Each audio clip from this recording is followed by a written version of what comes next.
আমি আপনাদের সাথে কথা বলতে যাচ্ছি মুসলিম তরুণদের মাঝে একটা সংস্কৃতি নিয়ে, যারা কোনো ধর্মীয় পথের ভিতর দিয়ে যাচ্ছে, বিশেষ করে পশ্চিমা সমাজে। অনেক সময় মুসলিম তরুণরা যে জীবনযাপন করে তাকে বলা যেতে পারে, মনে করুন, পার্টিং, ঠিক আছে? এবং তারপর জীবনে কোনো এক সময় তারা বিশেষ উপলব্ধির মুখোমুখি হয় এবং দিনের পথে চলতে শুরু করে।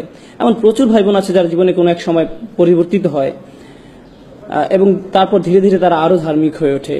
কিন্তু তারপর যা হয় তা হচ্ছে, যখন সময়ের সাথে সাথে তারা আরো ধার্মিক হয়ে ওঠে, তারা অনেক বেশি কড়া হয়ে যায়, খুব উৎসাহী হয়ে পড়ে, আবেগপ্রবণ হয়ে পড়ে এবং নিজেদের জন্য নিজেরাই কোনো শিক্ষক খুঁজে নেয়। সেই শিক্ষক হচ্ছে কখনো কোনো মানুষ, কখনো কোনো সিরিজ লেকচার, কখনো কোনো ওয়েবসাইট, কখনো কোনো ব্লগ, কখনো অপরিচিত কোনো নাম। কিন্তু সেটা যাই হোক না কেন, তারা নিজেদের জন্য একটা জ্ঞানের উৎস খুঁজে নেয়, যেটাকে তারা সঠিক বলে মনে করে। এর প্রতি তারা খুবই অনুরক্ত হয়ে পড়ে এবং আস্তে আস্তে যা ঘটতে শুরু করে তা হচ্ছে তারা খুব কঠোর, খুব অনমনীয় হয়ে ওঠে। তারা লক্ষ্য করতে শুরু করে যে তাদের চারপাশে মানুষরা ঠিক তাদের মতো না। তারা যাকে শিক্ষক মানে, তার চারপাশে মানুষরা তাকে শিক্ষক মানে না। তারা যেভাবে দিনকে বোঝে, অন্যরা সেভাবে বোঝে না। তাই প্রথমে যা হয় তা হচ্ছে তারা তাদের চারপাশের, বিশেষ করে তাদের পরিবারের মানুষদের ব্যাপারে হতাশ হতে শুরু করে। মুসলিম তরুণটি ভালোর দিকে পরিবর্তন হতে শুরু করলে সবার আগে যাদের প্রতি হতাশ হয় তাহলে তার পরিবার। কেন তোমরা বোঝো না? এটাই দিন পালনের সঠিক পথ। এবং এমন আরো অনেক অনেক সংঘর্ষের সৃষ্টি হয়। আপনি যদি মুসলিম হন এবং আপনার পরিবার যদি অমুসলিম হয় তাহলে তা আরো বেড়ে যায়। কিন্তু মুসলিম পরিবারের মাঝে থেকেও যদি আপনি দিনকে নতুন করে আবিষ্কার করেন তাহলেও এমন সমস্যার সম্মুখীন হতে হয়। এরকম সমস্যা শুধু যে পরিবারের মাঝে সীমাবদ্ধ থাকে তা নয়, বরং বন্ধু মহলেও বিস্তার ঘটে। অনেক সময় এমন হয় যে আপনার দীর্ঘদিনের বন্ধু, কিন্তু সে কোনো ধর্মীয় পথের ভিতর দিয়ে যাচ্ছে না, বা হয়তো সে যাচ্ছে কিন্তু পথটা ঠিক আপনার মতো না, আপনার দিনের বুঝ হয়তো তার মতো না, অথবা কিছু বিষয় হয়তো তারা আপনার মতো এতটা কঠোর না, এবং এটা আপনার পক্ষে মেনে নেওয়া খুব কষ্টকর হয়ে যাচ্ছে। আপনি তখন তাদের প্রশ্ন মানে জর্জরিত করে তোলেন। যখন আপনি এমন মানুষদের সংস্পর্শে আসেন যারা দিনকে আপনার মতো করে দেখে না, তখন এটাকে কেন্দ্র করে আপনি তাদের বুঝিয়ে দেন যে তারা ভুল আর আপনি ঠিক। এভাবেই তাদের দিন পালন করা উচিত এবং এছাড়া কোনো পথ নেই, ইত্যাদি ইত্যাদি। এমন এক ধরনের আচরণ গড়ে ওঠে বিশেষ করে তরুণদের মাঝে। এমন আচরণের পিছনে অনেক কারণ রয়েছে। তরুণ বা তরুণীটি নিজে মনে করে যে সে যা করছে তা হচ্ছে আমর বিল মারুফ ওয়া নাহই আনিল মুনকার। তারা মনে করে যে তারা ভালো কাজে আদেশ দিচ্ছে এবং মন্দ কাজে নিষেধ করছে। তারা তো তাদের ভাই বোনদেরকে হাদিস বা কোরআনের আয়াতই বলছে, ভালো কাজই তো করছে, এটাই তো তাদের করা উচিত। এমন কথাই তাদের মাথায় থাকে। তারা যা বুঝতে পারে না তা হচ্ছে এখানে আরো একটা ব্যাপার ঘটছে, অন্য আরো কিছু ঘটছে। দিনের পথে আসার আগে আপনি হয়তো বন্ধু মহলের মনোযোগের কেন্দ্রবিন্দু ছিলেন, আপনি গুন্ডা মাস্তান যাই ছিলেন না কেন সকলের মধ্যমণি হয়ে থাকতেন। যখন আপনি ধর্মের পথে আসলেন তখন আপনাকে ঘিরে আর সেটা রইল না, কিন্তু আপনার তখন এমন কিছু একটা চাই। অন্যদের উপর নিজের আধিপত্য দেখানোর জন্য আপনার ভেতরে এক ধরনের জেদ কাজ করে। আপনার মনে হয় যে আমি মানুষকে দেখাতে চাই কোনো না কোনো ভাবে আমি তোমাদের চেয়ে সেরা। এবং এই ঘুরপথে চলতে গিয়ে বেশিরভাগ সময় নিজের অজান্তেই, অধিকাংশ সময় তারা মানুষকে যে ধর্মীয় মতামত প্রদান করে তার মাধ্যমে তারা নিজেদের শ্রেষ্ঠত্ব দেখাতে চায়। তারা মানুষের কাছে প্রমাণ করে দিতে চায় যে অন্যরা আসলে ধর্মটা ঠিকমতো জানে না, আমি ধর্ম সম্পর্কে ঠিকমতো জানি। আসো তোমাকে বলি কোনটা সঠিক, আসো তোমাকে এই আয়াতটা শিখাই, তোমাকে এই হাদিসটা শিখাই, তুমি জানো না এটা এভাবে না ওভাবে। মানে ধর্ম নিজেই আপনার ইগো প্রকাশের মাধ্যম হয়ে ওঠে। এমন ঘটনা খুবই দুঃখজনক, কারণ ধর্ম নাজিল হয়েছিল যেন আমরা নিজেদের বিনয়ী করে তুলি, কিন্তু এখন আমরা সেই একই ধর্ম ব্যবহার করছি নিজেদের অহংকার প্রকাশ করতে, দাম্ভিকতা প্রকাশ করতে। তবে এটা এমন নয় যে শুধু আমাদের তরুণদের মাঝেই ঘটে থাকে, বরং বড়দের মাঝেও হয়। আপনারা ইবলিসের কথা জানেন। সে কিসে আল্লাহর অবাধ্য হয়েছিল? সে সিজদা করতে রাজি হয়নি। আদম আলাইহিস সালামকে আল্লাহ কি কাজ দিতে যাচ্ছিলেন, কেমন উচ্চ বেতন তিনি পেতে যাচ্ছিলেন, আদম আলাইহিস সালাম কি পদোন্নতি পেতে যাচ্ছিলেন, যেটা দেখে ইবলিস বলে উঠেছিল না না না না, আমি এই কাজের জন্য বেশি উপযুক্ত। কি ছিল সেই কাজ? আল্লাহ তাআলার কি উদ্দেশ্যে মানুষ সৃষ্টি করেছিলেন? ইবাদতের উদ্দেশ্যে, ঠিক। এবং আদম আলাইহিস সালামকে বলা হয়েছিল ইন্নী জাইলুন ফিল আরদি খলিফা। আল্লাহ ওনাকে কোথায় ন্যস্ত করেছিলেন? পৃথিবীতে। এবং এটা কি ছিল? আল্লাহর কাজ করার দায়িত্ব, এটা একটা ধর্মীয় উপাধি। আরো সহজভাবে যদি বলি, আদম আলাইহিস সালামকে ধর্মীয় সম্মাননা দেওয়া হয়েছিল, দুনিয়াবী সম্মান না। উনাকে কোনো উচ্চ বেতন বা বিলাস বাড়ি দেওয়া হয়নি, ওনাকে ধর্মীয় মর্যাদা দেওয়া হয়েছিল। তাই আপনি যদি এই বিষয়টা নিয়ে ভাবেন তাহলে কিছুটা অবাক হবেন। ইবলিস এক ধর্মীয় মর্যাদার কারণে আদম আলাইহিস সালামকে হিংসা করেছিল, তার ইগো প্রকাশ পেয়ে গিয়েছিল, কারণ সে মনে করেছিল আল্লাহর দ্বীনের কাজ করার জন্য আদমের চেয়ে সে বেশি যোগ্য, দ্বীনের কাজ করার জন্য আমি বেশি যোগ্য। এবং এই অহংকার প্রকাশ পেয়ে যায় যখন কেউ দাবি করে যে মসজিদের সভাপতি হওয়ার জন্য আমি বেশি উপযুক্ত, সভাপতি পদের জন্য আমি বেশি উপযুক্ত। তাকে কেন বেছে নেওয়া হলো? কেন তাকে এই কাজ দেওয়া হলো? কেন আমাকে নেওয়া হলো না? এটা একটা ধর্মীয় কাজ। সভাপতি হলে আপনাকে টাকা দেওয়া হবে না, মসজিদ পরিচালনার জন্য তো আপনাকে নতুন গাড়ি দেওয়া হবে না। কিন্তু তারপরও আমেরিকা জুড়ে আমরা দেখতে পাই কিসের জন্য মানুষ জান দিয়ে লড়ে যাচ্ছে? ধর্মীয় খেতাবের জন্য। মসজিদ পরিচালনা কে থাকবে? কার কথা শোনা হবে? কিন্তু কেন? এই রোগের সূচনা কোথায় হয়েছিল? সেই কাহিনী যথেষ্ট পুরানো। এই রোগের ভাইরাস ইবলিসের থেকে শুরু হয়েছিল। সে ওই ধর্মীয় কর্তৃত্ব চেয়েছিল। মূল বিষয় হচ্ছে এটা এক প্রকার অসুখ, এবং এটা যদি কারো মাঝে থাকে তাহলে তার সেটা অতি সত্বর চিহ্নিত হওয়া উচিত। যখন আপনার মনে হয় ভাগ্যিস আমি ছিলাম, না থাকলে এই মানুষদের একদম বিপদে চলে যেতে হতো, এদের সঠিক পথ দেখানোর জন্য অন্তত আমি আছি, যদি এটা আপনার মনোভাব হয়, আপনি ভয়ঙ্কর সমস্যায় আক্রান্ত। সত্যি আপনি ভীষণ সমস্যায় আছেন, কারণ আপনি ভাবছেন এই দিন কার উপর নির্ভর করে? আপনার উপর। দিনের আমাদেরকে প্রয়োজন নেই, আল্লাহর দিনকে আমাদের প্রয়োজন, কিন্তু আল্লাহর দিনের আমাদেরকে প্রয়োজন নেই। আল্লাহু গানিয়ুল হামিদ। আল্লাহ সুবহানাহু ওয়া তাআলা সমস্ত প্রয়োজন থেকে মুক্ত, তার আমাদেরকে প্রয়োজন নেই। আমাদের নিজেদের আরো বিনয় হওয়া দরকার। আমি এতক্ষণ ধর্মীয় দৃষ্টিকোণ থেকে ইগোর কথা বলছিলাম, কিন্তু পরিবারের মাঝেও দেখা যায় যে আমরা বলছি আমি মারা গেলে এই পরিবার দেখাশোনা কে করবে, কে বিল পরিশোধ করবে, আমি না করলে কে এসব করবে, এমন ভাবনা আপনার মনে আসে, ঠিক? কিন্তু আপনারা জানেন আমাদের মৃত্যু কবে হবে সেটা নির্ধারণ করা আছে। কিন্তু আপনি যতই ভাবুন না কেন যে আমার এত টাকা জমাতে হবে বা অত টাকা জমাতে হবে, আমাকে প্রমোশন পেতে হবে বা ইত্যাদি, আপনি চিন্তা করেন আপনাকে কি কি করতে হবে। কিন্তু যদি আল্লাহ তাআলা ঠিক করেন যে আপনি আজ রাতে মারা যাবেন, তাহলে যা নির্ধারিত তাই হবে। এবং আমি চলে যাওয়ার পর আমার সন্তান, আমার স্ত্রী, আমার স্বামী, যেই হোক না কেন, আল্লাহ তাআলা ইতিমধ্যেই তাদের দেখাশোনা করছেন। এটা কখনোই ভাবা উচিত না যে আমি তাদের দেখাশোনা করছিলাম, আল্লাহ তাআলা তাদের খেয়াল রাখছিলেন। আমি নিজেকে ভোলাচ্ছিলাম এই ভেবে যে সবকিছু আমার উপর নির্ভর করে। কোনো কিছু আমার উপর নির্ভর করে না। কারো ভালো করার ক্ষমতা আমার নেই, সকল ক্ষমতা আল্লাহর। যেহেতু ইগোই মূল সমস্যা, ইগো কোত্থেকে আসে? আপনার মধ্যে ইগো তখনই জন্মায় যখন আপনি সত্যিকার অর্থে আল্লাহর মহত্বকে মূল্যায়ন করতে ব্যর্থ হন। যখন আপনি আল্লাহকে সমাদর করতে জানেন না, তখন আপনি আল্লাহকে প্রশংসা করার স্থানে নিজের ব্যাপারে উচ্চ ধারণা পোষণ করেন। এখান থেকেই অহংকারের শুরু। সমস্যাটার গোড়া এখানেই।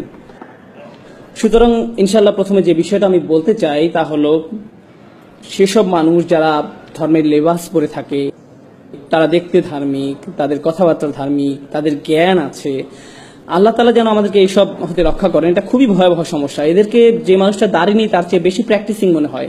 অনেক বোনদের, যেসব বোনরা হিজাব পালন করে না, তাদের চেয়ে বেশি আল্লাহ ভীরু মনে হতে পারে। তাদেরকে বাইরে থেকে দেখতে খুবই ভালো লাগে, কিন্তু তাদের মধ্যে ইগো আছে। আপনার ভিতরে অন্যের সামনে নিজেকে মহান রূপে উপস্থাপন করার তাড়না আছে।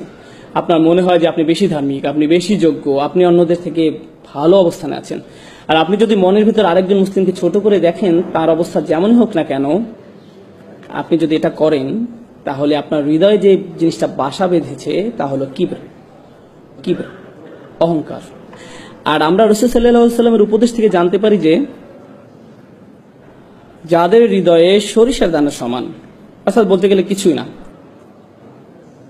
এমন অনুপরিমাণ অহংকার থাকে, তাদের জন্য জান্নাতের দরজা খোলা নেই। অনুপরিমাণ অহংকার থাকে, জান্নাতের দরজা তার জন্য খোলা নয়। তাই আমি যেটা বলতে চাচ্ছি তা হলো, ধরুন একজন মুসলিম খারাপ কাজ করে, হয়তো সে মদ পান করে বা অন্য যে কোনো ধরনের খারাপ কাজ করে। তার খারাপ কাজগুলো বাহ্যিক, চোখে দেখা যায়, কিন্তু আপনার খারাপ কাজটা কোথায় ঘটছে? অন্তরের মধ্যে। বাইরে থেকে আপনাকে দেখতে ভালোই লাগে, মনে হয় যে আপনি ঠিকঠাকই আছেন। নিঃসন্দেহে সেই লোকটা খারাপ কাজগুলোর কারণে শাস্তিযোগ্য, কিন্তু আপনার অহংকারটাও কি শাস্তিযোগ্য নয়? আর যদিও কেউ তার কাজগুলোকে উপেক্ষা করছে না, কিন্তু যদি তুলনা করা হয় তাহলে আপনার আর তার মধ্যে কার সমস্যা দূর করা বেশি কঠিন? এদিকটা ভেবে দেখুন তো। অহংকার দূর করাটা বেশি কঠিন। কেন? কারণ আপনি একে দেখতেও পান না, সেই মানুষটার মদ পান তো সবাই দেখতে পায়, এ নিয়ে তার সাথে কথা বলা যাবে, কিন্তু আপনার অন্তরের এই ব্যাপারটা সমাধান করা অনেক বেশি কষ্টের, কারণ এটার অবস্থান হৃদয়ের গভীরে, যার একমাত্র ব্যক্তি আপনি অনুধাবন করতে পারেন। অন্য কেউ আপনাকে এটা বলতে পারবে না। যদি এটা থাকে তাহলে আপনার ভেতরে আছে। আর আমি যখন আপনাদের এই ব্যাপারগুলো বলছি, এই সময় আপনার মনে হতে পারে এই মুহূর্তে আমার অহংকারে একজনের কথা মনে পড়ছে, যার এই কথাগুলো শোনা উচিত। অন্য কারো ব্যাপারে চিন্তা করবেন না, তাহলে স্বয়ং আপনার মধ্যেই অহংকারের চিহ্ন আছে। কার কথা আপনার মনে আসা উচিত? আপনার নিজের কথা। ধর্মের নসিহতগুলো সর্বপ্রথম নিজের জন্য প্রযোজ্য, অন্যের জন্য নয়। সর্বপ্রথম কার জন্য প্রযোজ্য? নিজের জন্য। আমরা এতই অন্ধ হয়ে গেছি যে আমরা ভাবি কোরআনের আয়াতগুলো, রাসূল সাল্লাল্লাহু আলাইহি ওয়াসাল্লামের হাদিস বা উপদেশগুলো সব অন্যদের জন্য, নিজের জন্য না। কোনো কিছু শোনার সাথে সাথে অন্যকে বলার জন্য আপনি পেরেশান হয়ে যান। সেগুলো প্রথমে কার মানার কথা ছিল? কার সেগুলো প্রথমে অনুসরণ করার দরকার ছিল? আপনার নিজের। এই ব্যাপারটা আমাদের অবশ্যই মনে রাখতে হবে। আল্লাহর দ্বীনের ক্ষেত্রে আমরা অনেক বেশি স্বার্থপর, আমরা আত্মকেন্দ্রিক, আমরা ধান্দাবাজ হয়ে পড়ি। এই ব্যাপারটা আমাদের অবশ্যই মনে রাখতে হবে। যখন একজন স্বামী স্ত্রীর দায়িত্ব কর্তব্য সম্পর্কে কোনো হাদিস শোনে, তখন সে কি করে? সে তার স্ত্রীকে যেয়ে বলে, এই জানো আজ কি শুনেছি, মনে রেখো।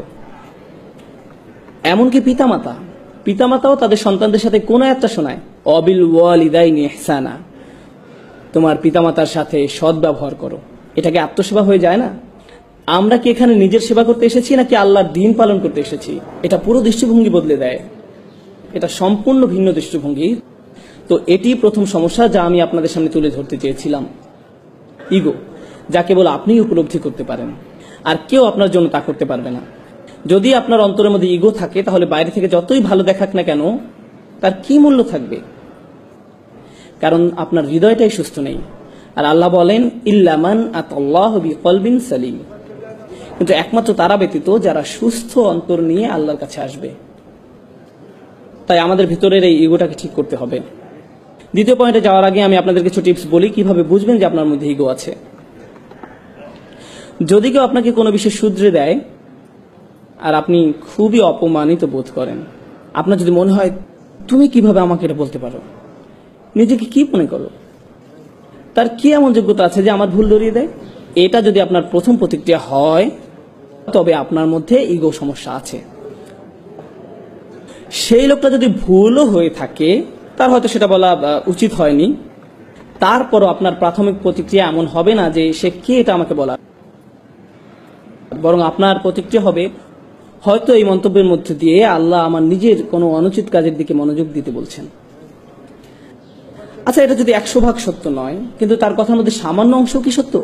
এর মাঝে কি 1% সত্য, 0.5% সঠিক? তার কথার মধ্যে যতটুকু সত্য ততটুকুই আমি গ্রহণ করি। আমার নিজেকে বাঁচাতে হবে। সে কে আমাকে এগুলো বলার? নিজের মধ্যে এমন মানসিকতা গড়ে তুলবেন না। বাজে কথার মধ্যে থেকেও ভালোটুকু বের করে আনুন, আর বাকিটা বাদ দিন। যদি আপনার ভিতরে সব আলোচনা অংশ নেওয়ার তাড়না কাজ করে, যদি আপনার মনে হয় যে আলোচনার মধ্যে যে কোনো ভাবেই নিজের মতামত শোনাতেই হবে, আলোচনা শেষে আপনার মত গ্রহণ না করা হলে যদি আপনি খুবই অপমানিত বোধ করেন, হয়তো আপনি একটা মত দিয়েছেন, অন্যজন আরেকটা মত দিয়েছে, আর শেষে তার মতটাই গ্রহণ করা হয়েছে, আর তখন আপনি রাগান্বিত হয়ে সেখান থেকে চলে গেলেন, তাহলে আপনার ইগো প্রবলেম আছে। বিশেষ করে ধর্ম সম্পর্কিত কোনো ব্যাপারে হতে পারে, কোনো মসজিদে বসে কয়েকজন আলোচনা করছে যে তাদের কি করা উচিত এই ব্যাপারে, সেখানে আপনি আপনার মতামত দিলেন, সাথে অন্যরাও দিল, আর এই আলোচনা আল্লাহ সন্তুষ্টির জন্যই হচ্ছে, তাই না? আপনি মসজিদ বিষয়ে অথবা অন্য কোনো ব্যাপারে যে মতামতটা দিলেন, সেটা কাকে খুশি করার জন্য? আল্লাহকে খুশি করার জন্য। আপনি তো সেটা নিজের জন্য দেননি। দেখা যাক আমার মতে প্রাধান্য পায় কিনা, এটা তো আপনার লক্ষ্য ছিল না। আর যদি সেজন্যই দিয়ে থাকেন, তাহলে আপনার চিন্তার মধ্যে সমস্যা আছে। তো আপনি যদি প্রকৃতপক্ষে আল্লাহর সন্তুষ্টির জন্য কোনো বিষয়ে আন্তরিক মতামত দেন, তাহলে ইতিমধ্যেই কি আপনার পক্ষে সওয়াব লেখা হয়নি? আল্লাহর সন্তুষ্টির জন্য কোনো বিষয়ে আন্তরিক মত দেন, তাহলে কি আপনার জন্য সওয়াব পেয়ে গেলেন না? হ্যাঁ, আল্লাহ আপনাকে আপনার প্রাপ্য পুরস্কার দেবেন। তাই লোকের আপনার মতামত গ্রহণ করুক আর না করুক, আপনি ইতিমধ্যে সওয়াব পেয়ে গেছেন। তাই লোকের আপনার মতামত গ্রহণ করুক আর না করুক, সেটা আপনার কাছে কোনো গুরুত্বপূর্ণ ব্যাপার নয়, কারণ আপনি যে জিনিসটা চেয়েছিলেন তা তো আপনি পেয়ে গেছেন। কিন্তু আপনার নিয়ত যদি আল্লাহ সন্তুষ্ট অর্জন না হয়ে নিজের মতামতের প্রাধান্য হয়, তাহলে আপনি বলবেন, না, আমি আমার মত দিয়েছি যাতে এটাই প্রধান মত হয়, আর সেটা না হওয়াতে আমি অপমানিত বোধ করছি। এভাবে নিজেকে সহজেই যাচাই করা যেতে পারে। অন্যকে আপনার ইগো চেক করতে পারবে না। যদি আপনি কষ্ট পান তাহলে নিজেকে নিজে প্রশ্ন করুন। এই ব্যাপারগুলো চর্চা করা অনেকটাই কঠিন, তারপর আমাদের নিজেদেরকে যাচাই করা চালিয়ে যেতে হবে। সুতরাং প্রথম সমস্যাটা হলো ইগো, যাদেরকে বাইরে থেকে ধার্মিক মনে হয় কিন্তু ভেতরে নিজেদের অন্য থেকে বড় করে উপস্থাপন করার তাড়না কাজ করে। দ্বিতীয় সমস্যাটাও অনেকটা একই ধরনের। বাইরে থেকে ধার্মিক মনে হয়, বেশ ভালো লাগে, জ্ঞানী মনে হয়, মুখে ভালো কথাও বলে, ভালো পোশাক পরে, সবকিছুই চমৎকার। তাকে দেখে যে কেউ বলবে এই ভাইটা আসলে অসাধারণ একজন মানুষ। কিন্তু ভেতর ভিতরে কি হয় জানেন? প্রথম ক্ষেত্রে নিজের মধ্যে ইগো জন্ম নেয়, আর দ্বিতীয় সমস্যা হলো হৃদয় কঠিন হয়ে পড়ে। তখন আল্লাহর কথা আপনাকে আর নাড়া দেয় না, কোরআন শুনেও আপনি কিছু অনুভব করেন না। অনেক দিন হয়ে গেছে আপনি সালাতে দাঁড়িয়ে কাঁদেন না, আপনার হৃদয়ে কোনো অনুভূতি ছুঁয়ে যায় না। আপনি নিয়মিত এগুলো শুনছেন, কিন্তু আপনার সবসময় মনে হয় আমি তো এগুলো আগে থেকেই জানি, আমার এসব শুনে লাভ নেই, এগুলো তো আমি অনেক আগেই শুনেছি, আমি জানি এরপর কি বলবেন। সালাতে দাঁড়িয়ে আপনি ভাবতে থাকেন ইমাম সাহেবের তেলাওয়াত আরো শুদ্ধ হতে পারত, তার কলকলাটা আরো ভালো হতে পারত, তিনি মতটা যথেষ্ট লম্বা করেননি, গুন্নাটা, এসবই আপনার সালাতের মাঝে হচ্ছে। এটা কিসের লক্ষ্য জানেন? আপনার তাজবিদ ভালো কিন্তু হৃদয় কঠিন। আল্লাহর কালামও কি আপনাকে নাড়া দেওয়ার জন্য যথেষ্ট নয়? সেগুলো শুনেও কি আপনার হৃদয় বিগলিত হয় না? আপনি কেবল সেগুলো কি অবচেতন মনেই শুনে যান? একদিকে আপনার ইলম বৃদ্ধি পাচ্ছে, লোকজনের সামনে আপনাকে খুবই ধার্মিক বলে মনে হচ্ছে, কিন্তু যে সময় একা থাকেন, যখন আর কেউ আপনাকে দেখতে পায় না, তখন আপনার ভিতরে খারাপ সত্তাটা বেরিয়ে আসে, যার কিছু আলাদা আচরণ আছে, যে কিছু গোপন কাজ করে, আপনি কখনো কল্পনাই করতে পারবেন না যে সে এরকম খারাপ কাজ করতে পারে। তার স্বাভাবিক চলাফেরা দেখে, মানুষের সাথে তার আচরণ দেখে আপনি ধারণাই করতে পারবেন না যে তারা নির্জনে এরূপ, কিন্তু তারা নির্জনে একদম ভিন্ন এক মানুষের রূপ নেয়, যাকে দেখে আপনিও চিনতে পারবেন না। তো সেই মানুষের ভেতরে একটা দানব বাস করছে, তার কিছু বাজে সমস্যা আছে, কিন্তু তাকে বাহ্যিক দিক থেকে দেখে একজন মহান ব্যক্তি মনে হয়। কেউ আপনার এই সমস্যা দূর করতে পারবে না, কারণ তারা জানেও না যে আপনার মধ্যে এমন একটা সমস্যা বিরাজ করছে। তাই প্রথম সমস্যা হলো ইগো, দ্বিতীয় সমস্যা হলো কঠিন হৃদয়। আর দুটোই আত্মিক সমস্যা, দুটোই হৃদয়জনিত সমস্যা। আর এই সমস্যাগুলো কেবল একজনই শনাক্ত করতে পারে। কে সে? আপনি নিজে। ইনশাআল্লাহ শেষের দিকে যে সমস্যাগুলো দূর করার জন্য কিছু টিপস নিয়ে আলোচনা করব। আমি দ্বিতীয় পয়েন্টটা গুছিয়ে আনতে চাই হৃদয় কঠিন হয়ে পড়ার ব্যাপারে। আল্লাহ তাআলা বলেন, যে একটা আমি শুরুতে তিলাওয়াত করেছিলাম সূরা হাদীদ থেকে, আল্লাহ প্রথমে আহলে কিতাবদের সাথে পড়ে আমাদের সাথে কথা বলছেন। তিনি বলেন, আলাম ইয়ানিনিল্লাযিনা আমানু, মানুষদের মধ্যে যারা ইমানদার বলে নিজেদেরকে দাবি করে, আন তাকশা কুলুবুহুম লিযিকরিল্লাহ, তাদের জন্য আল্লাহর স্মরণে হৃদয় বিগলিত হওয়ার সময় আসেনি। তাদের হৃদয় সশ্রদ্ধ ভয়ে পূর্ণ হওয়া উচিত, তাদের হৃদয় হয়ে যাওয়া উচিত বিগলিত। যখন আপনার পেশি নরম আর দুর্বল হয়ে পড়ে, জানেন সেটা আসলে খুশ, তখন আপনাকে শক্তিহীন মনে হয়, আপনার মনে হয় কেউ আপনাকে বশীভূত করে ফেলেছে। আল্লাহ বলেছেন তাদের হৃদয় আল্লাহর ভয়ে, তার কথা স্মরণ করে বশীভূত হয়ে পড়া উচিত। যারা বিশ্বাসী তাদের জন্য কি আল্লাহ স্মরণে হৃদয় গলে যাওয়ার সময় আসেনি? ওমা নাযালা মিনাল হক, এবং যে সত্য অবতীর্ণ হয়েছে তার কারণে। কি সেটা? কি সত্য অবতীর্ণ হয়েছে? আল কোরআন। এরপরে আল্লাহ একে একে বলছেন, ওয়ালা ইয়াকুনু কাল্লাযীনা উতুল কিতাবা মিন ক্বাবল, তোমরা তাদের মতো হয়ো না যাদেরকে পূর্বে কিতাব দেয়া হয়েছিল। ফাতালা আলাইহিমুল আমাদ, এরপর একটা বড় সময় অতিক্রান্ত হয়ে গেছে, তার মানে তারা এই কিতাব ধারণ করেছিল দীর্ঘ সময়ের জন্য। যখন তারা এভাবে কিতাব ধারণ করেছিল, আপনারা জানেন যখন প্রথম ধর্মীয় অনুশাসন শুরু করেন তখন আপনি উত্তেজিত থাকেন, এই উত্তেজনা এক সময় চলে যায়, যা থাকে তা হলো বহিরাবরণ। ফাকাসাদ কুলুবুহুম, এরপর যা ঘটে তা হলো অন্তর কঠিন হয়ে যায়। একটি দীর্ঘ সময় অতিক্রান্ত হওয়ার পর ধর্মীয় কার্য সম্পাদন একটা রুটিনে পরিণত হয়। এমন কিছু তারা করে যা শুধু করতে হয়, তারা এটা করছে কারণ এটা করতে তারা অভ্যস্ত, কিন্তু এটা আর এমন কিছু নয় যা তাদের হৃদয়কে আলোড়িত করে। তাদের হৃদয় কঠিন হয়ে গেছে। যখন আপনার অন্তর কঠিন হয়ে যায়, তখন কলুষিত হওয়ার ভয় আপনার জন্য খুব বেশি।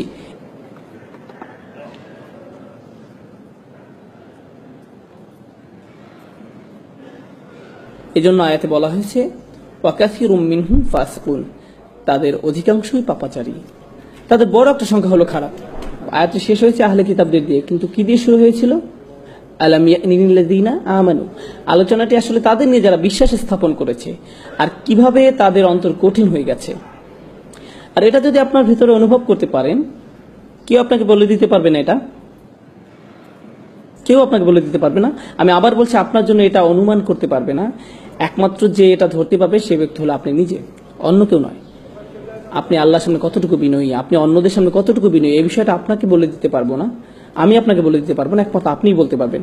আপনি যদি কখনো হতাশা ভোগেন, আপনি বুঝতে পারবেন যে আপনার অন্তর আসলে কঠিন হয়ে গেছে, আর আপনি নিজে এই সমস্যাটা আপনার মধ্যে বাড়তে দিয়েছেন। যখন কোনো ধর্মীয় ব্যক্তির উপস্থিতি খুবই ভীতিকর মনে হয়, কোনো দেখতে ধার্মিক লোক, তাকে দেখার সাথে সাথে আপনার মনে ভীতি তৈরি হয়, তাদের সাথে কথা বলতে আপনি আতঙ্কিত হন, তাদের আশপাশে যাওয়া আতঙ্কজনক হয় আপনার জন্য, আপনি আতঙ্কগ্রস্ত হয়ে পড়েন। অনেক সময় যেসব বোন হিজাব পরেন না, তারা হিজাব পরে একজনকে আসতে দেখলে তারা রাস্তা ক্রস করে অন্যদিকে চলে যান, ওই যে হিজাব পুলিশ আসছে, এবং সে নিশ্চয়ই আমাকে এমন কিছু বলবে যে আমার মন খারাপ করে দিবে। এখন একদিকে এটা ভয়ের কারণ, অন্যদিকে কখনো এটা সত্যি। কিছু মানুষ রয়েছে যারা অন্যদের নিচু চোখে দেখে, তারা অন্যদের প্রতি মারাত্মক অধ্যত আচরণ করে। এখন আপনি আমাকে বলুন, কিছুদিন আগেও না আপনি পার্টি মাতিয়ে রাখতেন? যারা আপনার সাথে এভাবে কথা বলে তাদের আপনি কিভাবে জবাব দেন? আপনি কি ভুলে গেছেন যে আপনি কোথা থেকে এসেছেন, আল্লাহ আপনাকে কোথায় নিয়ে এসেছে? কারণ মানুষ ভুলে যায় যে তারা কি ছিল আর আল্লাহ তাদের কোথায় এনেছেন। তারপর কয়েক বছর অতিক্রান্ত হওয়ার পর যখন তারা ভালো হয়ে যায়, তখন এমন কাউকে দেখলে তারা বলে আস্তাগফিরুল্লাহ, সে এমন কিভাবে হলো? আপনি কোথায় ছিলেন? এই লোককে দেখে তো আপনার শিক্ষা নেওয়া উচিত, আপনি তো ঠিক তার মতোই ছিলেন। আল্লাহর যে রহমত আপনার উপর বর্ষিত হয়েছে তা আপনার স্মরণ করা উচিত। কুনতুম আলা শাফা হুফরাতিন মিনান নার, আপনি দোজখের একেবারে প্রান্তে ছিলেন, ফাআনকাযাকুম মিনহা, তিনি আপনাকে রক্ষা করেছেন। আর সেই আয়াতে আল্লাহ বলছেন ফাআল্লাফা বাইনা কুলুবিকুম, তিনি তোমাদের অন্তরে ভালোবাসা সৃষ্টি করেছেন। আপনারা আপনাদের অন্তরসমূহের মাঝে যদি ভালোবাসা পেতে যান, তাহলে আপনাকে মনে রাখতে হবে যে আপনি নিজেও একদিন এই পথে ছিলেন এবং আপনাকে সেখান থেকে রক্ষা করা হয়েছে। আপনাকে এজন্য রক্ষা করা হয়নি যে আপনি খুব স্মার্ট মানুষ, আপনি রক্ষা পাওয়ার যোগ্য। এটা আপনার প্রতি কার অনুগ্রহ ছিল? এটা আপনার প্রতি আল্লাহর অনুগ্রহ ছিল। কোন সাহস আপনি অন্যদের দিকে কিভাবে তাকান, কিভাবে এমন মন্তব্য করেন? এই দাম্ভিকতা জঘন্য ব্যাপার, এটা আপনার সকল ভালো কাজ ধ্বংস করে দিবে, সব ভালো কাজ ধুয়ে মুছে দিবে। অধিকাংশ ক্ষেত্রেই আমাদের যুবকরা যারা তীব্র বিতর্কে লিপ্ত হয়, যে কোনো বিষয় নিয়ে হতে পারে ধর্মতত্ত্বের বিষয়, হতে পারে ফিকহের বিষয়, হতে পারে একটা সংগঠনের পদ নিয়ে, যে কোনো ব্যাপার নিয়েই হোক না কেন, আপনার জানের বিতর্কের মূল কারণ কি? ইগো। আসলে এটা আত্ম অহংকারের কারণে হয়ে থাকে। মানুষ স্কলারদের সম্পর্কে কথা বলে যেন তারা ক্রীড়াবিদকে নিয়ে কথা বলছে। ওই যে ওনার কথা আমার একদম পছন্দ হয় না, আমাকে মাফ করবেন, আপনি জানেন তিনি কত পরিশ্রম করেন আল্লাহর সন্তুষ্টির জন্য। যদি আপনি তার সাথে একমত নাও হন, প্রকৃত ব্যাপার হলো তিনি তার বাড়ি ত্যাগ করেছেন। তিনি যদি স্কলার নাও হন না কেন, তিনি বিশ্বের এক প্রান্ত থেকে আরেক প্রান্তে ভ্রমণ করেছেন শুধু জ্ঞান অর্জনের জন্য, রাতের পর রাত ব্যয় করেছেন প্রার্থনা করে, মুখস্থ করে, অধ্যয়ন করে। আর আপনি তার সম্বন্ধে এমন কি বা জানেন? তিনি কি বলছেন আমি পছন্দ করি না, আমার মনে হয় তিনি বিপদগামী। কোন সাহসে আপনি এটা বলেন? আপনি কি করেছেন? কিসে আপনার এমন অবস্থান নিয়ে যায় যে আপনি তার সম্বন্ধে এমন মন্তব্য করেন? আপনি যে কোনো মুসলিমের সাথে দ্বিমত পোষণ করতে পারেন, আপনার সাথে তার মতামত নাই মিলতে পারে, এই ক্ষেত্রে তাদের প্রতি আপনার প্রথম দৃষ্টিভঙ্গিটা কেমন হওয়া উচিত? আপনার কি এমন রায় দেওয়া উচিত যে তারা জাহান্নামের পথে? যদি আপনি সত্যিই তাদের ব্যাপারে উদ্বিগ্ন হয়ে থাকেন, সত্যিই তাদের ব্যাপার নিয়ে চিন্তিত হয়ে থাকেন, তাহলে তাদের এই সমস্যা নিয়ে আপনি অন্য কারোর সাথে কথা বলবেন না। আপনি কার সাথে কথা বলবেন? তাদের সাথেই কথা বলবেন। আপনি সরাসরি তাদের সাথেই কথা বলবেন যদি আপনার মাঝে আন্তরিকতা থেকে থাকে। তাহলে আপনি আপনার উৎকণ্ঠার কথা অন্য কারো কাছে বলবেন না। অন্যথায় আপনার মাঝে আন্তরিকতার অভাব পরিলক্ষিত হয়। এর ফলে বোঝা যায় যে আপনার মাঝে ইগো আছে। আপনার নিজ দলের প্রতি আপনি পক্ষপাতিত্ব দেখাচ্ছেন, নিজ মতের পক্ষে দাঁড়িয়েছেন, বা অন্য সম্পর্কে আপনি যা তা বলছেন। এটা অপরিপক্ক, এটা দাম্ভিকতা, আত্মহংকারমূলক। এটা তাই যদি আমাদের অবস্থা এই পর্যায়ে এসে পৌঁছে, তাহলে আমাদের মধ্যে প্রতিষেধক প্রয়োজন। সর্বপ্রথম প্রতিষেধক হলো আশা। আশা হারিয়ে যায়নি। সুবহানাল্লাহ। পরবর্তী আয়াতে আল্লাহ চমৎকার করে বলছেন, ইয়ালামু, তোমরা জেনে রাখো, আন্নাল্লাহা ইউহইল আরদা বা'দা মাউতিহা, অবশ্যই আল্লাহ ভূভাগকে তার মৃত্যুর পর পুনরুজ্জীবিত করেন। পূর্ববর্তী আয়াতে আল্লাহ অন্তরসমূহ সম্পর্কে কথা বলেছিলেন, আর এখন তিনি কি বিষয়ে কথা বলছেন? ভূপৃষ্ঠকে জীবন দেওয়া সম্পর্কে।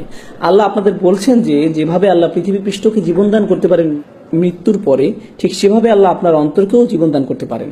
আপনার অন্তর পুনরায় কোমল হতে পারে। আমরা অলৌকিক নিদর্শনাবলী প্রকাশ করেছি যাতে তোমরা বুঝতে পারো। বুঝতে পেরেছেন? আপনার জন্য আশা রয়েছে। আপনি আপনার অন্তরকে পরিষ্কার করে নিতে পারেন, এটা সম্ভব। আল্লাহ যদি শুষ্ক জমিনে প্রাণের সঞ্চার করতে পারেন, তিনি আপনার অন্তরকেও পুনরায় জীবিত করতে পারেন। এখন চিকিৎসার ব্যাপারে আলোচনা করা যাক। এই চিকিৎসা কি? আপনি আপনার ইগো সমস্যার সমাধান কিভাবে করবেন? প্রথম যে বড় বিষয়টি আপনার অন্তর পরিষ্কার করতে সহায়তা করবে তা হলো আল্লাহর স্মরণ। প্রথমে এই বিষয়টি আপনাকে আয়ত্ত করতে হবে। কত ঘন ঘন আপনি আল্লাহকে স্মরণ করেন।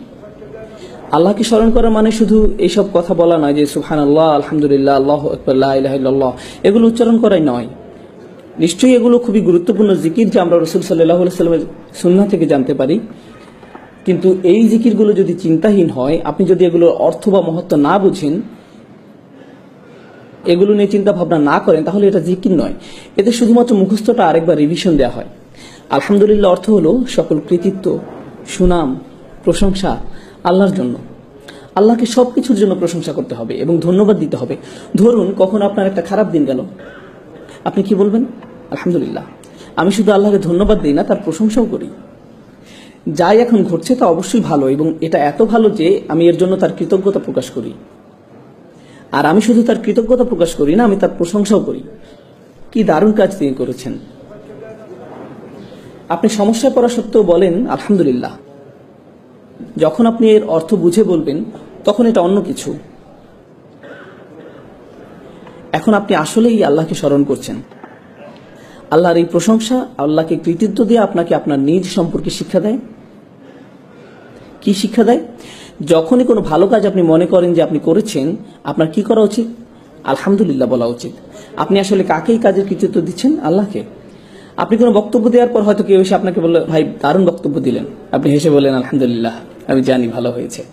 তাহলে এই আলহামদুলিল্লাহ আসলে আলহামদুলিল্লাহ নয়।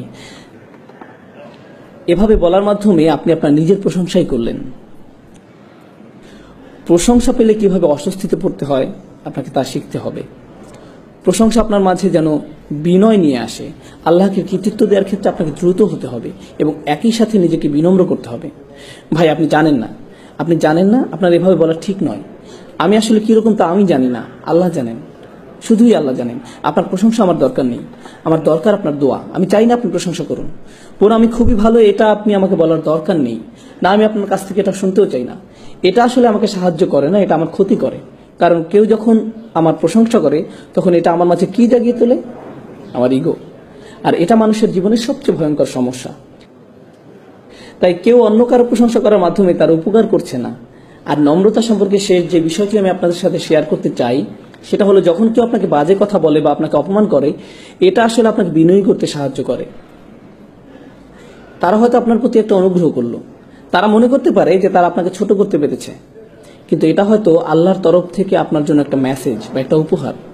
এর মাধ্যমে আল্লাহ আপনাকে নম্রতা উপহার দিলেন। এই জন্য ইবনে তাইমিয়া রাহমাতুল্লাহ আলাইহি বলতেন, যখন কেউ আমাকে কষ্ট দেয়, আমি মনে করি এটা আল্লাহর পক্ষ থেকে উপহার। তিনি আমাকে নম্রতা শিক্ষা দিচ্ছেন। সুবহানাল্লাহ। এটা একটা ব্যতিক্রম উদাহরণ। এরপর মানুষের উপকার করা শিখুন, শুধুমাত্র আল্লাহর সন্তুষ্টির জন্য। অনেক সময় কেউ কেউ সাধ্যের অতিরিক্ত করে ফেলে। ধার্মিকদের প্রতি এটাই আমার শেষ বক্তব্য, বিশেষ করে তরুণদের জন্য। তারা অনেক কর্মকাণ্ডে অংশ নেয়, তারা সংগঠনে অংশ নেয়, তারা দলে যোগদান করে, তারা মসজিদে যোগদান করে, তারা বিভিন্ন অনুষ্ঠানে যায়, তারা সবসময় কর্মঠ থাকে, তারা ডান বাম করতেই থাকে। এরপর কি ঘটে জানে?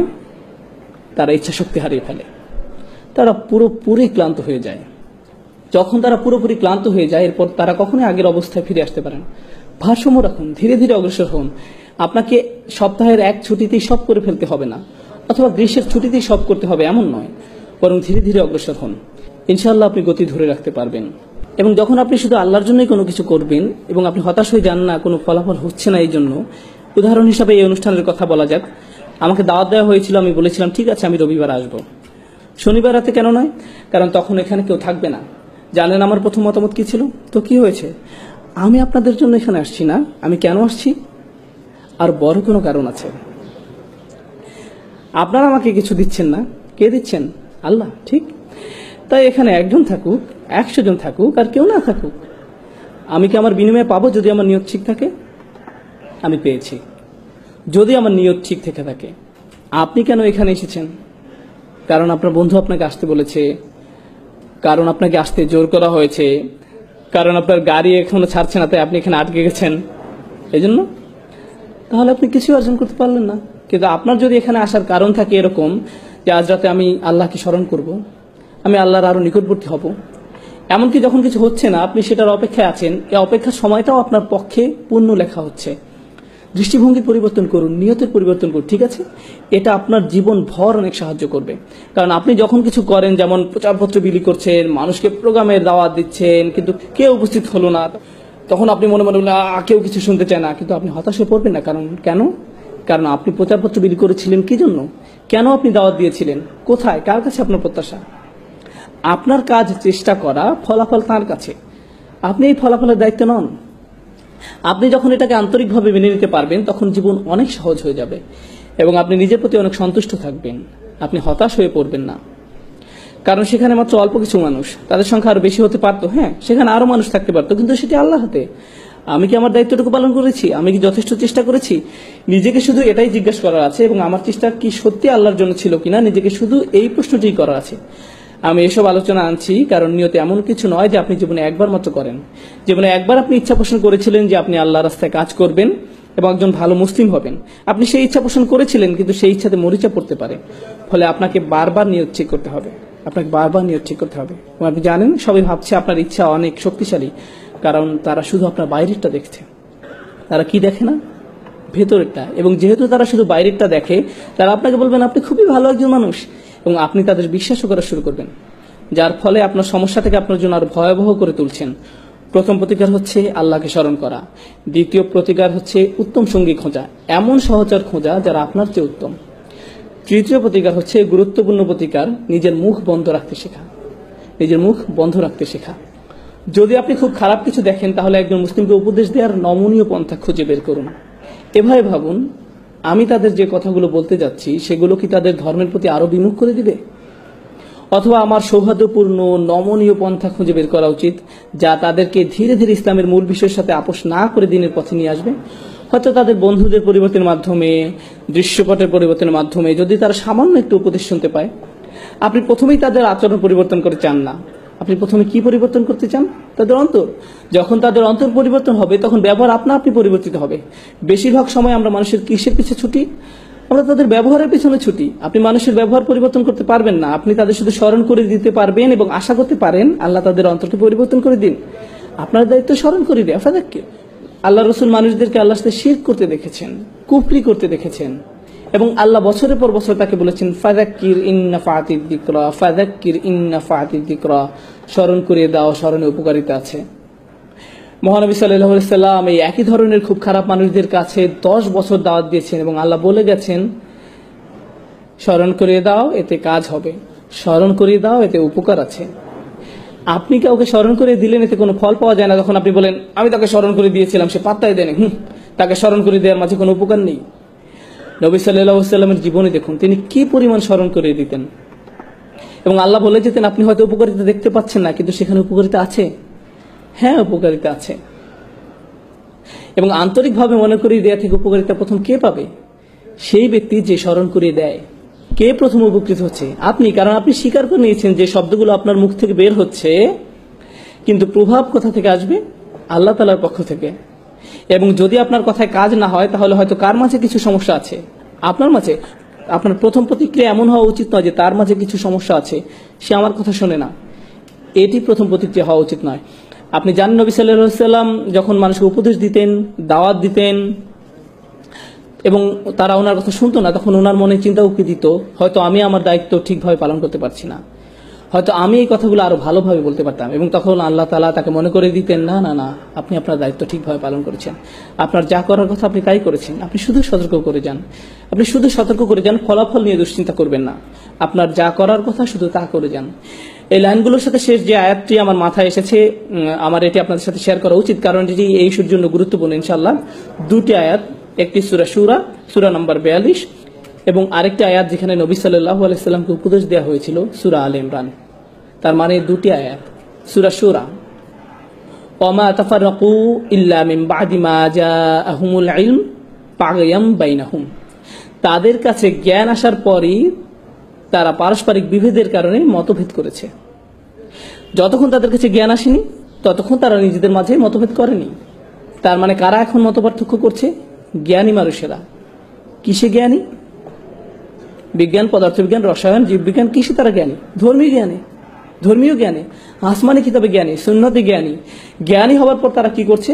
মতবিরোধে পতিত হচ্ছে। কেন? আল্লাহ তাআলা বলে দিচ্ছেন বাগিয়াম বাইনাহুম, একজন আরেকজনের উপর কর্তৃত্ব করার জিদ থেকে। তাদের এরূপ জিদ থাকে এবং তারা নিজেদের সেরা মনে করতে চায়। এবং কি সেই হাতিয়ার যা তাদের সেরা ভাবায়? ধর্মীয় বিষয়ে জ্ঞান। তারা এই ধর্মীয় জ্ঞানকে এমন একটা মাধ্যম বানিয়ে ফেলে যা দ্বারা তারা নিজেদের গর্ববোধকে আরো বাড়িয়ে তোলে। কি ভয়ানক অপরাধ! এই আয়াতের শেষে আল্লাহ তাআলা বলছেন ওয়ালাউলা কালিমাতুন সাবাকাত মির রাব্বিকা ইলা আজালিম মুসাম্মা লাকুদিয়া বাইনাহুম।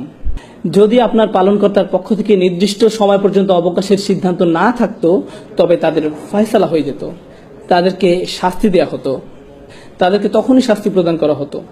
এটি খুবই গুরুতর অপরাধ। এটি খুবই গুরুতর অপরাধ যে তারা তাদের দিনকে মতবিরোধের হাতিয়ার হিসাবে ব্যবহার করছে এবং অহংকার ছাড়া আর অন্য কিছুই তাদের জ্ঞানকে একে অপরের সাথে মতবিরোধের হাতিয়ারে পরিণত করেনি। আল্লাহ তাআলা আমাদেরকে এই মারাত্মক অপরাধ থেকে হেফাজত করুন, বিশেষ করে আমাদের তরুণ প্রজন্মকে। এদেশে তরুণদের যে সংস্কৃতি, আপনারা বল খেলেন, কেউ একজন আপনার সাথে ব্লক করে দেয়, এরপর কি হয়? পরের খেলায় আপনি প্রতিশোধ গ্রহণ করেন, আপনার অবস্থা পুনরায় উদ্ধার করেন, কারণ প্রতিপক্ষ আপনাকে নিয়ে হাসি ঠাট্টা করবে। এই হচ্ছে সংস্কৃতি। আমার বিরুদ্ধে তোমার এত সাহস কিভাবে হয়? এটি শুধুমাত্র খেলা নয়, এটি অহংকারের একটি পরীক্ষা। গাড়ি চালানো অবস্থায় কেউ একজন আপনাকে পেছনে ফেলে দিল, কি আপনাকে ক্রুদ্ধ করে দিল? তুমি আমাকে তোমার হোন্ডা সিভিক দিয়ে আমার M5 কে পাস করে যাচ্ছ? না না, আমি তোমাকে দেখে নিব, আমি তোমাকে আমার ক্ষমতা এক্ষুনি দেখিয়ে ছাড়বো, আমি গ্যাস প্যাডেল 4 পর্যন্ত চাপ দিয়ে তোমাকে দেখিয়ে দেব কিভাবে কি করতে হয়। এসব কিসের বহিঃপ্রকাশ? অহংকার। এই সমাজে প্রতিনিয়ত আমাদের জানানো হচ্ছে তোমরা অহংকার বৃদ্ধি করো, সবকিছু তোমাকে নিয়ে। যে গান লেখা হয় বা গাওয়া হয়, যেমন আমার চেইন, আমার হ্যাট, আমার জুতা, আমার মোজা, যেটাই হোক সবকিছুতে আমি আমি আমি। তুমি আমাকে ছুঁতে পারবে না, আমার দিকে তাকাতে পারবে না, আমার চোখের দিকে তাকাবে না, আমি তোমার এই করব, এরপর আমি এই করব। এসবের মানে কি? এসব কি তাৎপর্য বহন করে? অহংকার। নিজের মধ্যে অহংকার উস্কে দেয়, নিজের উপাসনা করা। এটা ঠিক তাই, আসলে এই ইগো আত্মপূজার দিকে ধাবিত করে। এবং এই দিন শুধুমাত্র তাদের জন্য একটি দিন যারা আল্লাহর সামনে নিজেকে নত করে দেয়। তার মানে এই আয়াতটি খুব খুব গুরুত্বপূর্ণ। সূরা আল ইমরান এর শেষ আয়াত। বিশেষ করে যারা নেতৃত্ব স্থানীয় অবস্থানে আছেন, আপনাদের মাঝে যাদেরকে অন্যরা অনুসরণ করে, যারা জানে অথবা এমনকি ভাবে যে সে অন্যদের চেয়ে বেশি জানে, আল্লাহ রাসূল সাল্লাল্লাহু আলাইহি ওয়াসাল্লামকে বলছেন ফাবিমা রাহমাতিম মিনাল্লাহি লিনতা লাহুম ওয়া লাউ কুনতা ফাযযান গালিযাল কলব লানফাদ্দু মিন হাওলিক। আল্লাহর বিশেষ দয়া ও অনুগ্রহের কারণে আপনি নবী সাল্লাল্লাহু আলাইহি ওয়াসাল্লাম সাহাবীদের প্রতি কোমল। ওয়া লাউ কুনতা ফাযযান গালিযাল কলব, যদি আপনি তাদের প্রতি শক্ত হতেন, কঠোর হৃদয়ের হতেন, অনমনীয় হতেন, জিদ করতেন, এমনকি যদি তাদের সাথে কথা বলার সময় কিছু পরিমাণ কঠোরতা প্রদর্শন করতেন, লানফাদ্দু মিন হাওলিক, তারা আপনার থেকে দূরে সরে যেত। তারা কারা?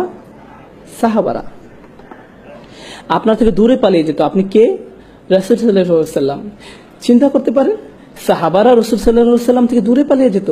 আল্লাহ বলেননি আপনি যদি সত্যের পথে না ডাকেন তাহলে তারা পালিয়ে যাবে, আপনি যদি তাদের কোরআন শিক্ষা দেওয়া বন্ধ করে দেন তাহলে তারা পালিয়ে যাবে, আপনি যদি ওহী প্রকাশ না করেন তাহলে তারা পালিয়ে যাবে। রাসূল সাল্লাল্লাহু আলাইহি ওয়াসাল্লাম কি করলে তারা পালিয়ে যাবে?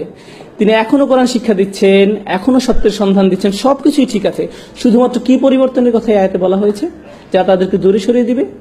যদি তিনি সাহাবীদের প্রতি কঠোর হন, কঠিন হন, এতটুকুই যথেষ্ট, তারা দূরে সরে যাবে।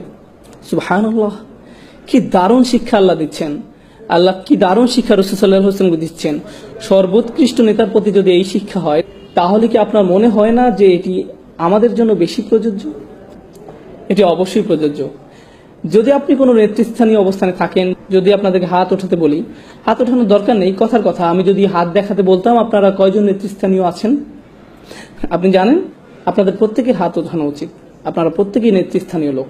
আপনাদের সবার সে অবস্থান আছে যেখান থেকে আপনারা অন্য কাউকে উপদেশ দিতে পারেন, এবং এটি খুবই ভালো। কিন্তু আপনি কিভাবে উপদেশ দিবেন?